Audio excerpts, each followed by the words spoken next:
नमस्कार दोस्तों, कैसे हैं आप सब।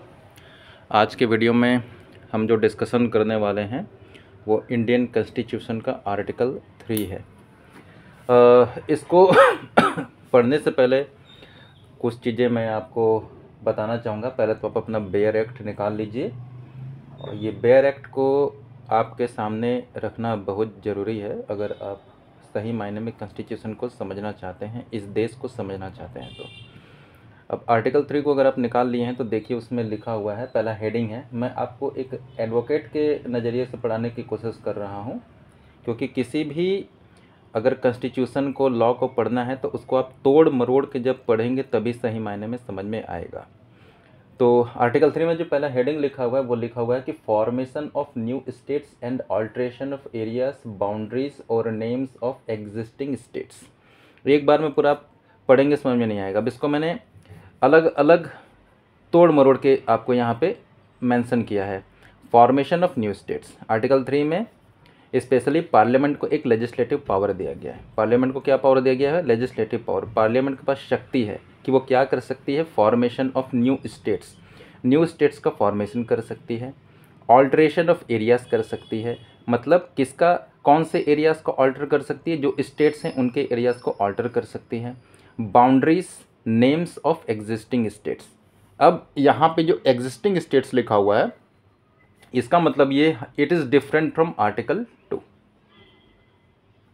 आर्टिकल 2 बेसिकली बात करता है जो न्यू टेरिटरीज हैं उनको जब एडमिशन किया जाता है, इस्टेब्लिशमेंट किया जाता है, उसके बारे में बात करता है। आर्टिकल 3 जो पहले से ही यूनियन का जो पार्ट है, जो स्टेट्स, उसके चाहे नाम हो, चाहे बाउंड्री हो, चाहे उसमें से नए स्टेट्स जो बनाना हो, उसके बारे में बात करता है। और इसमें पार्लियामेंट का पावर कैसा है? तो जो पावर पार्लियामेंट को दिया गया है वो बेसिकली सिंपल मेजोरिटी का पावर दिया हुआ है। इसमें एक सिंपल मेजोरिटी के तहत पार्लियामेंट इजीली किसी भी स्टेट के एरियाज़ को ऑल्टर कर सकता है, बाउंड्रीज को चेंज कर सकता है, नेम्स को चेंज कर सकता है। आर्टिकल 3 को और आर्टिकल 368 यहाँ पे मैंने लिखा हुआ है, ये दोनों को एक दूसरे के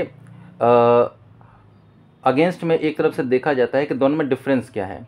तो आर्टिकल 368 जो है, सुप्रीम कोर्ट ने जो ये डिफ़ाइन किया है अपने जजमेंट में कि आर्टिकल 368 में बेसिकली क्या होता है कि हम कॉन्स्टिट्यूशन में अमेंडमेंट लाते हैं, ये फुल मेजोरिटी के साथ होता है। और आर्टिकल 3 में क्या होता है कि पार्लियामेंट के पास सिंपल मेजोरिटी का पावर है।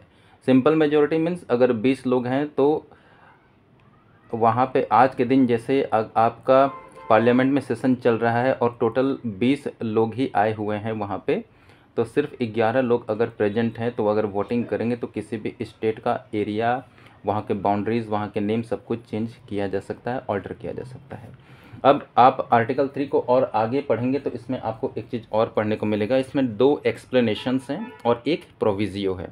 जो दोनों एक्सप्लेनेशन हैं वो बेसिकली 1966 में इन्हें ऐड किया गया था, ऐड ऑन किया गया था। क्यों किया गया था?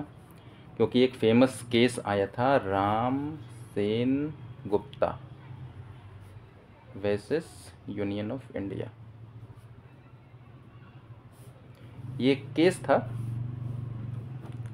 जिस केस में सुप्रीम कोर्ट ने, सॉरी, राम किशोर सेन गुप्ता है, Ram Kishore Sen Gupta versus Ram Kishore Sen versus Union of India, sorry, हाँ, Ram Kishore Sen versus Union of India में सुप्रीम कोर्ट ने एक चीज़ अपने जजमेंट में कहा था कि state includes UTs, Union Territories. ये इस जजमेंट के बाद 1966 में ये जजमेंट आया था, और 1966 में ही ये जो एक्सप्लेनेशन है, आर्टिकल 3 में 2 एक्सप्लेनेशन दिए हुए हैं, उन्हें constitutional amendment, 18th constitutional amendment के तहत सुप्रीम कोर्ट के इस जजमेंट को एक्सप्लेनेशन में ऐड कर दिया गया था, एक्सप्लेनेशन के थ्रू ऐड कर दिया गया था, इंसर्ट कर दिया गया था, सही मायने में अगर कहें तो। अब इसमें एक्स्ट्रा एक प्रोविजियो है। ये जो प्रोविजियो है ये 1955 में 5th अमेंडमेंट के तहत इसे इंसर्ट किया गया था, इसको अमेंडमेंट किया गया था, इस थोड़े कुछ वर्ड्स को चेंज किए गए थे। तो आइए अब आर्टिकल 3 को और डिटेल्स में डिस्कस करते हैं। आर्टिकल 3 में और क्या क्या है। इसमें दो चीज़ें और हैं, दो केसेस हैं। पहला तो मैंने Ram Kishore Sen versus Union of India को डिस्कस किया ही। दूसरा केस जो है आपका बेरूबारी यूनियन, इन रे बेरूबारी यूनियन, ये 1960 का बहुत ही फेमस केस है सुप्रीम कोर्ट का। ये नाम याद रखे रहिएगा, क्योंकि आगे जितने भी चाहे अमेंडमेंट को लेके 368 को लेके आपके जो क्वेश्चन आएंगे, जो भी आपके मोस्टली केसेस आएंगे, चाहे प्रियम्बल को लेके जो क्वेश्चन आएंगे, इसमें ये केस बहुत अपना एक महत्वपूर्ण स्थान, इम्पोर्टेंट पोजीशन रखता है, इसको हमेशा याद रखे रहिएगा। तो बेरूबरी बेसिकली जलपाईगुड़ी में एक जगह था आपका, जो कि ईस्टर्न पाकिस्तान ने क्लेम किया था कि ये हमारा एरिया है, और नेहरू जी ने नेहरू वर्सेस नून एग्रीमेंट के तहत इवेंटली डिवाइड किया था इस एरिया को, वेस्ट ईस्टर्न पाकिस्तान को, जो कि आज बांग्लादेश कहलाता है, उसमें दिया था एग्रीमेंट के तहत। तो बाद में इस पर एक बहुत ही प्रोटेस्ट भी हुआ था और केस भी उठा था। तो ये इसे आप हमेशा अपने दिमाग में रखे रहिएगा। तो आइए अब आगे बढ़ते हैं। तो आर्टिकल 3 में एक चीज़ लिखा हुआ है कि पार्लियामेंट में बाई लॉ, पार्लियामेंट में बाई लॉ क्या क्या कर सकता है। पार्लियामेंट के पास पावर है, सिंपल मेजोरिटी का पावर है, क्या क्या कर सकता है। इसमें 5 सब क्लॉसेस हैं, A B C D E। पहला काम कर सकता है फॉर्मेशन ऑफ न्यू स्टेट, नए स्टेट का फॉर्मेशन कर सकता है। Of A territory from any state, मतलब कोई स्टेट पहले से है उसमें से निकाल के एक नया स्टेट का फॉर्मेशन कर सकता है। जैसे कि झारखंड हुआ, उत्तराखंड हुआ, छत्तीसगढ़ हुआ, एट्सेट्रा, तेलंगाना हुआ। दूसरा क्या कर सकता है, यूनाइटिंग 2 और मोर स्टेट्स, 2 स्टेट को, अगर 2 अलग अलग स्टेट हैं, इनको मिला के एक यूनाइटिंग 2 स्टेट्स, यूनाइटिंग 2 स्टेट्स और फॉर्म 1 स्टेट, एक स्टेट कर देगा। और by uniting any territory to a part of any state, कोई ऐसा टेरिटरी है जिसको भारत सरकार ने एक्वायर किया, एडमिशन किया, इस्टेब्लिश किया, अब उसे क्या किया, एग्जिस्टिंग स्टेट में उसे मिला दिया। जैसे कि चंद्रनगर, बेस्ट एग्जांपल, आज वो वेस्ट बंगाल का हिस्सा है।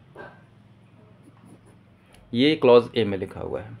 क्लॉज बी क्या कहता है, increase the area of any state,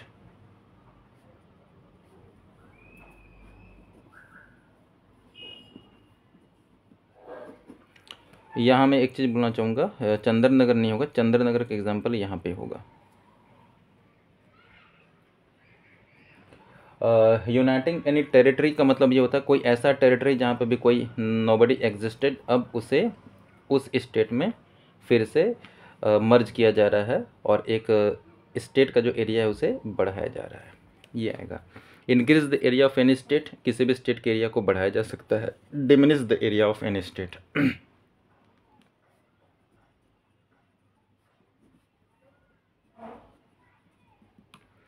ये जो आपका क्लॉज सी है बेसिकली यही बताता है, एक्सप्लेन करता है कि हमारी जो यूनियन है, हमारा यूनियन क्या है, स्ट्रांग है। यहाँ पे स्टेट का कोई भी इंटरनल सॉवरेनिटी नहीं है, नो, नहीं है। क्लॉज सी आर्टिकल 3 ये बताता है कि हमारे जो भी एग्जिस्टिंग स्टेट्स हैं उनकी इंटरनल सॉवरेनिटी नहीं है, और एक स्ट्रॉन्ग फेडरेशन को हमने अडॉप्ट किया था जब हम कॉन्स्टिट्यूशन को बना रहे थे तब। इसलिए यहाँ पे यूनियन, आर्टिकल 1 में जो union shall be union of state जो लिखा हुआ है, ये जब हम क्लॉज सी को पढ़ते हैं, आर्टिकल 3 क्लॉज सी को, तो ये इस बात को बाकायदे पूरी मजबूती के साथ प्रूफ करता है कि इंडिया एक यूनियन ऑफ स्टेट है। यहाँ पे सारे पावर जो है यूनियन के पास है, और मोस्टली इस इंटरनल सॉवरेनिटी किसी भी स्टेट के पास नहीं है। इंडस्ट्रक्टिबल यूनियन ऑफ डिस्ट्रक्टिबल स्टेट्स, हम स्टेट्स को तोड़ मरोड़ जोड़ सकते हैं। अब आते हैं जो डी में लिखा हुआ है alter the boundaries of an state, और ई में लिखा हुआ है alter the name of an state. किसी भी स्टेट के बाउंड्री को हम ऑल्टर कर सकते हैं, किसी भी स्टेट के नेम को हम चेंज कर सकते हैं।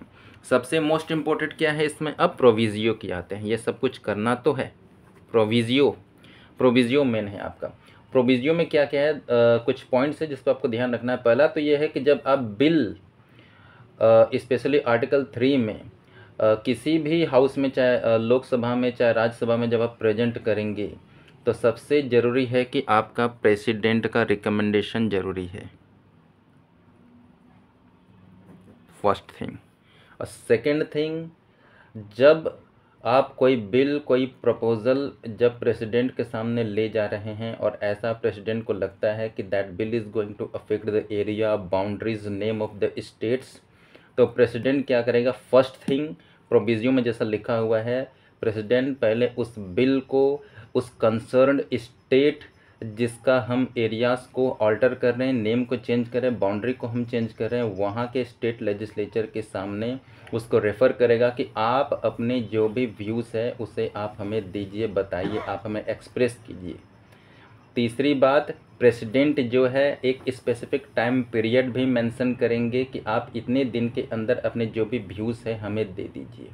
अगर नहीं हो रहा है तो प्रेसिडेंट के पास अथॉरिटी है कि वो कुछ दिन और भी टाइम को बढ़ा सकते हैं, स्पेसिफाई कर सकते हैं कि हाँ भैया हम आपको कुछ दिन और बढ़ा रहे हैं। लेकिन ऐसा नहीं कि स्टेट लेजिस्लेचर